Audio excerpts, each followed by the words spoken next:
যে আমলে জান্নাত ওয়াজিব হয়ে যায়। রাদিতু বিল্লাহি রাব্বান ওয়া বিল ইসলামি দীনাও ওয়া বি মুহাম্মাদিন সাল্লাল্লাহু আলাইহি ওয়াসাল্লামা নাবিয়্যান ওয়া রাসূলা। আল্লাহকে রব, ইসলামকে দিন এবং মুহাম্মদ সাল্লাল্লাহু আলাইহি ওয়াসাল্লামকে নবী ও রাসূল হিসেবে পেয়ে আমি সন্তুষ্ট। আল্লাহর রাসূল সাল্লাল্লাহু আলাইহি ওয়াসাল্লাম ইরশাদ করেন, যে ব্যক্তি উক্ত দোয়াটি পড়ে তার জন্য জান্নাত ওয়াজিব হয়ে যায়।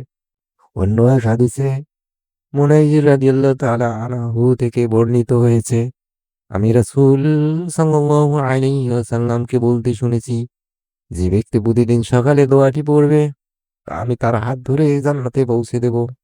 অপর বর্ণনায় রয়েছে, যে ব্যক্তি সকাল ও বিকেলে ৩ বার এই দোয়া পড়বে কিয়ামতের দিন আল্লাহ তাআলা নেকি বৃদ্ধির মাধ্যমে তাকে সন্তুষ্ট করবেন।